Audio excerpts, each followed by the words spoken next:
Welcome back. I'm Bhairav Pratap Singh. You're joining us on NewsX. The Indian Army is advancing its transformation with the establishment of specialized Bhairav Light Combat Battalions designed for rapid, high-impact operations along the borders with China as well as Pakistan. Lieutenant General Ajay Kumar, Director General of the Army's arm of infantry, announced that 5 Bhairav battalions are fully operational, with 4 more in development and an additional 16 planned to be functional within 6 months. These lean and lethal units are tasked with cross-border operations, reconnaissance and disruption missions, enabling the para-special forces to focus on strategic assignments.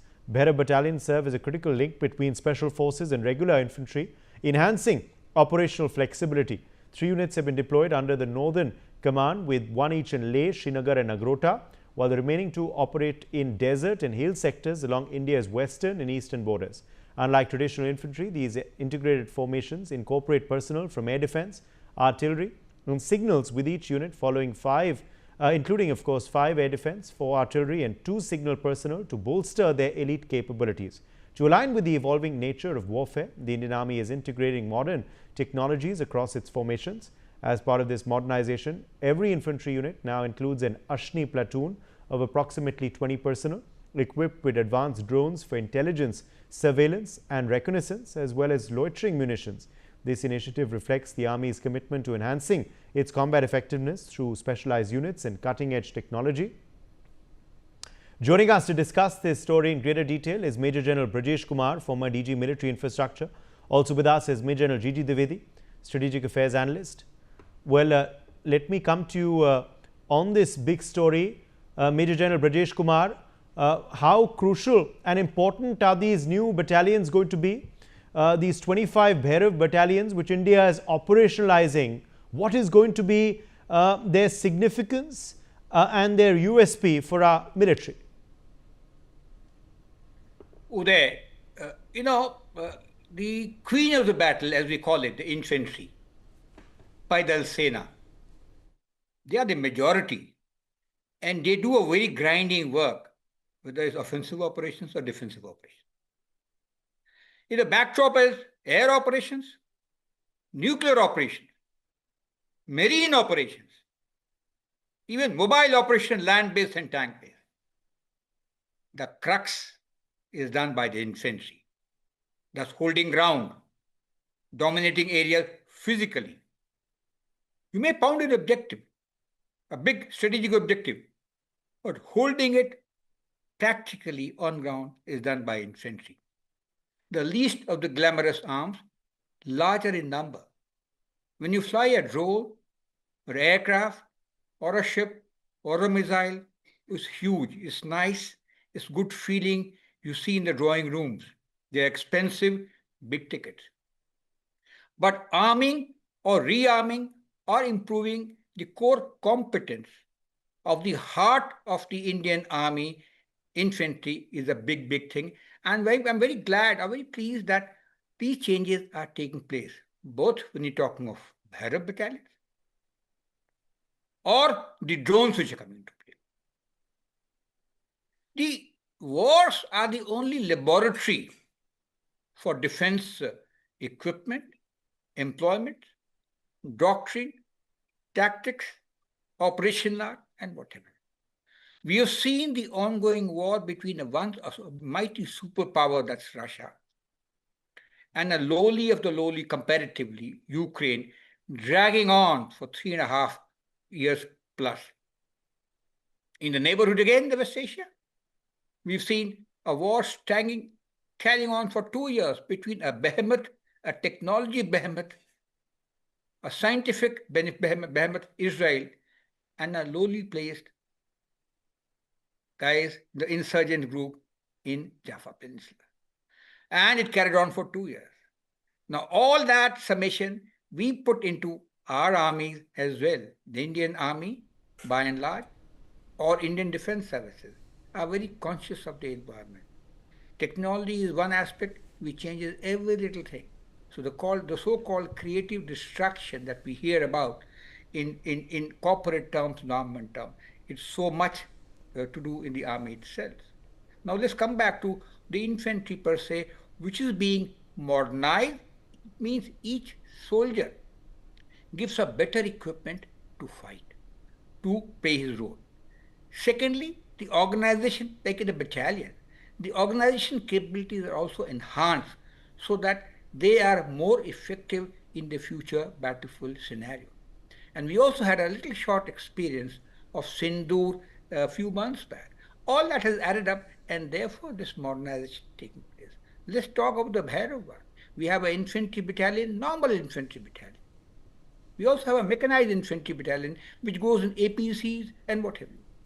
And we also have para commandos who are dropped by air and they do a whole lot of tasks which are difficult.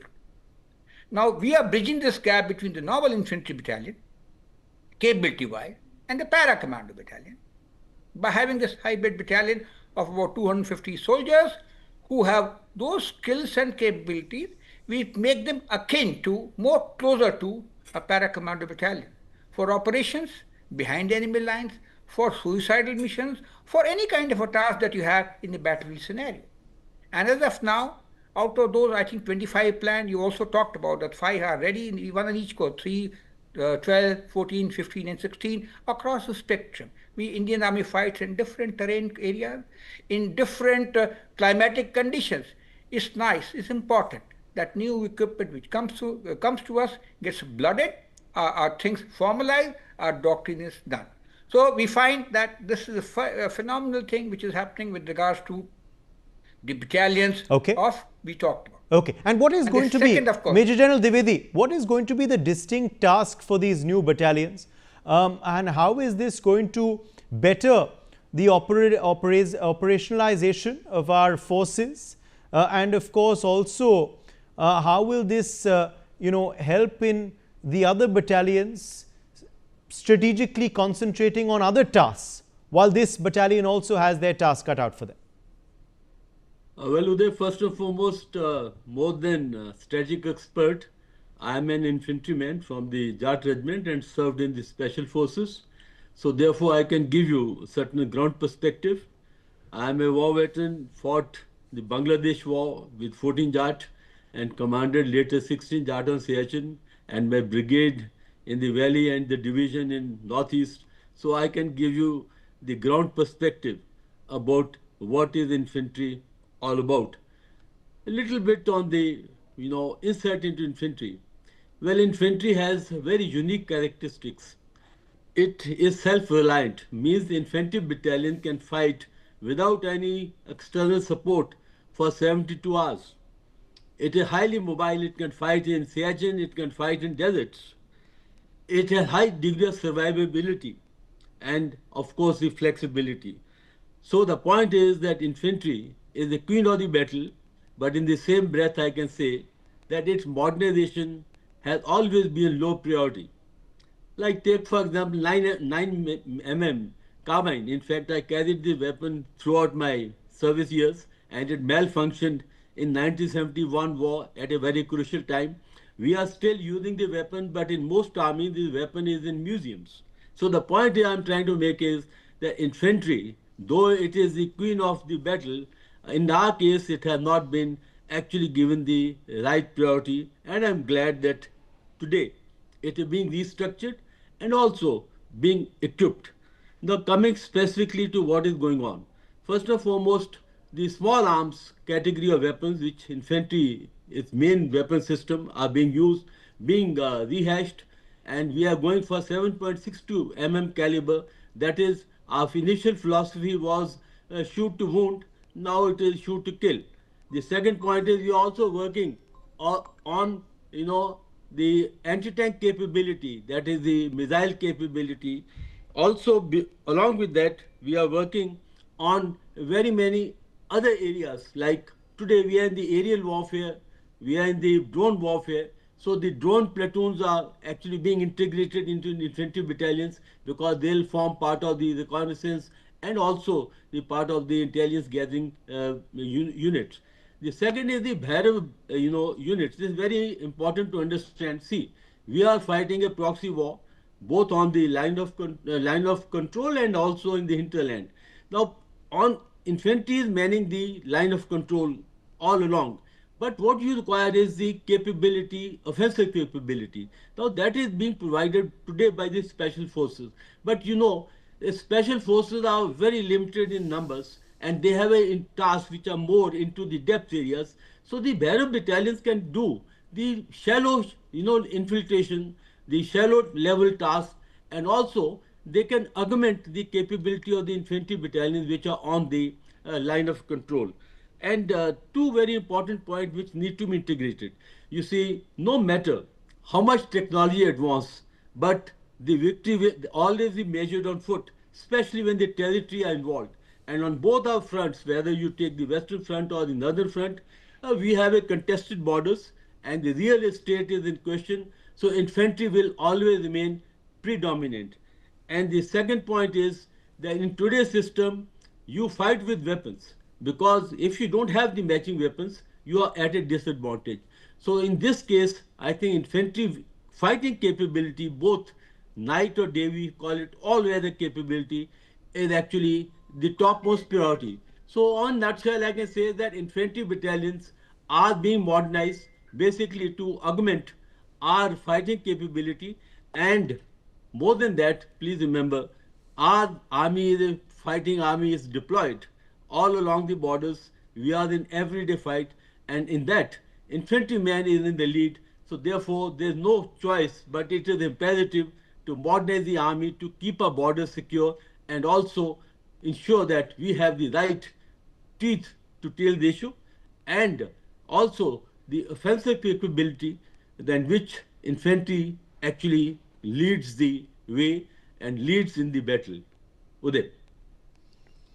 Absolutely. And, this also does show, clearly that the military is constantly evolving and constantly new strategies, new operationalization techniques are being thought by our Indian Army, by our, Indian military forces, Major General Kumar, which is what makes it, one of the most efficient and superb military forces in the world. Absolutely. There would be no doubts on this little thing. See, our army has been deployed both on the northern front and the western front, especially in the state of J&K, where we have three kinds of border: the working boundary, the LOC, and the actual ground police, AGPL. And with China, we have the LOC.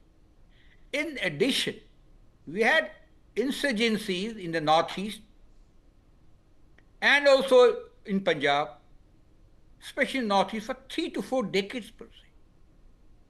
So the Indian army is actually battle hardened. But as we said, change is the only constant in life, and so it is with regards to armed forces. Initially, imagine, we fighting with equipment which is of Second World War vintage variety. We just had 3 to 4 changes since 1947. Now it's good to see large number of personal weapons are being integrated, are being changed, or we are ordering either producing ourselves in collaboration, or we are importing out from outside in large number, so that to enhance the capability of a fighting soldier. We have seen how our soldiers fought in 1999, those Kargil heights. It was considered impossible by the world community that soldiers can go and fight and evict the enemy at those heights. Something phenomenal to be proud of. But then, those days the chief used to say, we'll fight with what we have. Now possibly the environment has changed. India has a better economic capability and, more importantly, scientific temper and more positive and responsive strategic leadership at the political level. And all this augurs well. So we find that if we are getting drones to match up with our infantry battalions in a modified form, wonderful thing. If we are getting new Javelin anti-tank handheld missiles, wonderful thing. If you think our sight of infantry weapon is being enhanced to 500 yards at night, to be able to match up its capability of 500 meter? Phenomenal. So be it. If we are getting better weapons, better support system, better organization capability, that's what makes an army, a modern army, a better army. Yes, And and is then there we all something? know. And is there something, Major General Dwivedi, that has been done looking at this, evolving threat from Pakistan, looking at what happened, of course, earlier this year, and also China with the build-up of troops there too? Is this something that has been done looking at these new factors? Of course, it's important for an army to keep evolving, but has it been done keeping these developments in mind? Well, Uday, the armed forces, they modernize in two spectrum. One is that it is reactive and one is with a foresight. Well, in our case, it has been more of reactive modernization and less of foresight because whether you take 1962 war or 71 war, we have always modernized as a after action or afterthought. But I think time has come now that we got to modernize as per our military doctrines, as per our military strategies.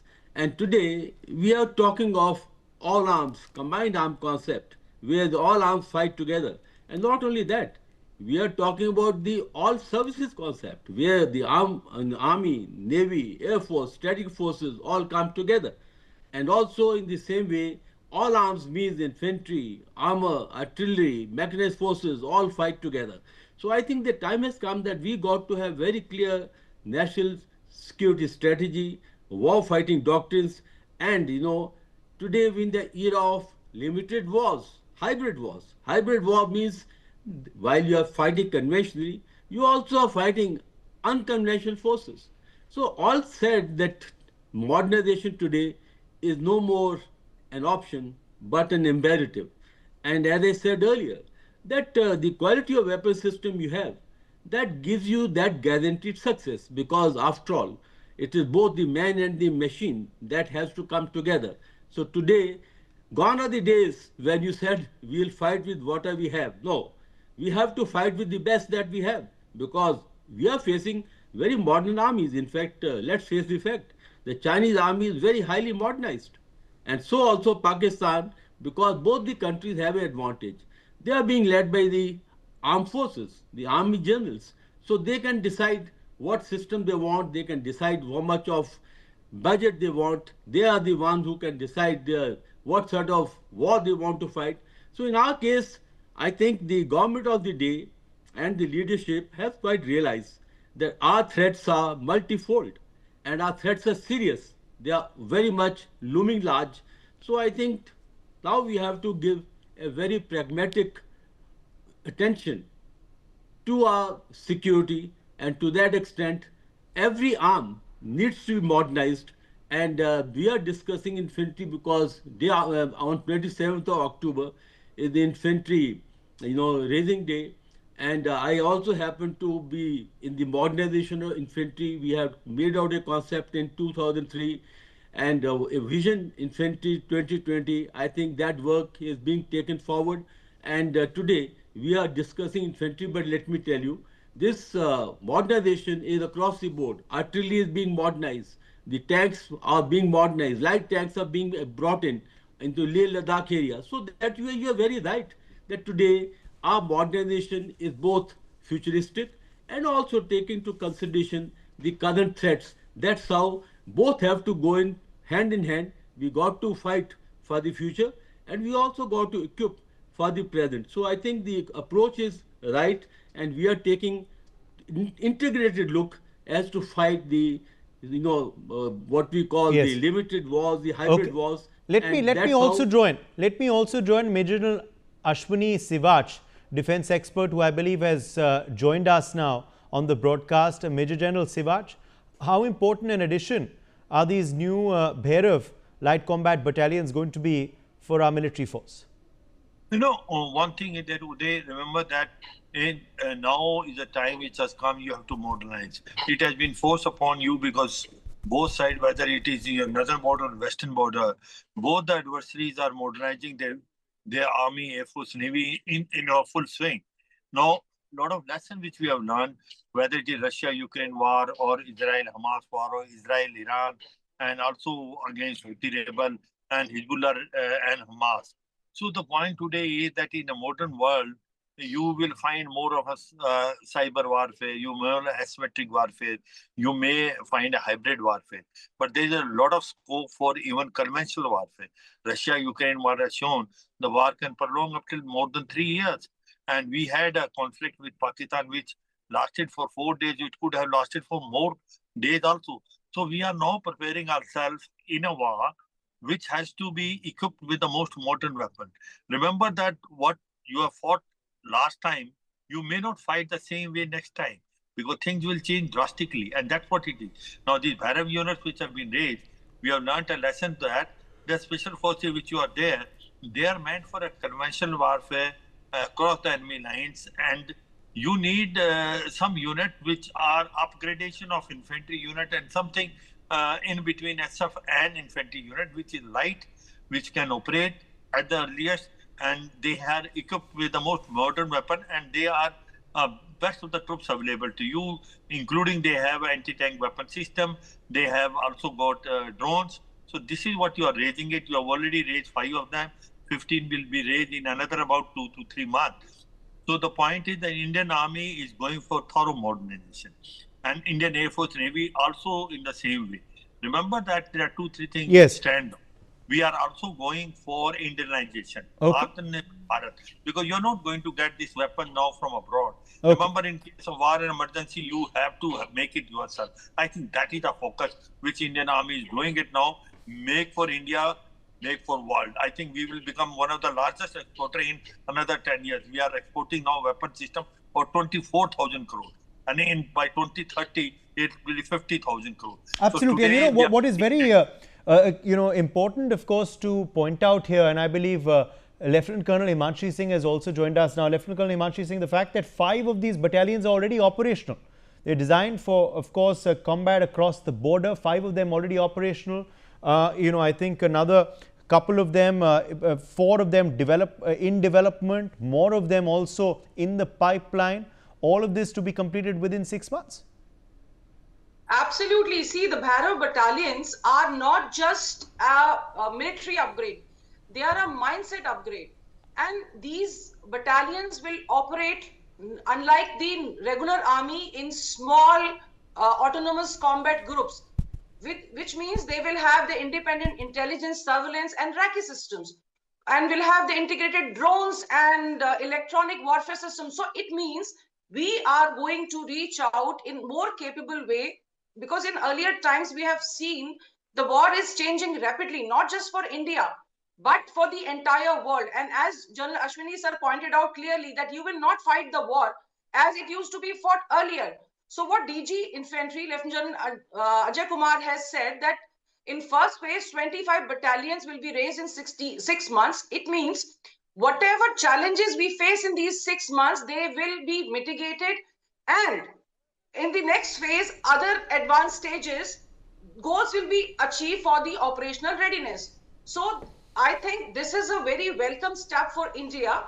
And with the threat on both Western and Northern front, we have the enemies who are far more advanced, and China, we need not discuss it further because we know what are the capabilities, and Pakistan knows that it cannot outnumber us in strength. So they go for the more advanced weapon system, which we have seen in terms of the fighter jets so far in the last history of 70 years. So this change will definitely make India, I think, forged in tradition and armed in innovation, and it's a very, very welcome step. Over to you. Absolutely. Let me leave it at that. Appreciate all of our guests joining us on the broadcast. We're out of time. Now, the inaugural DOSCO Summit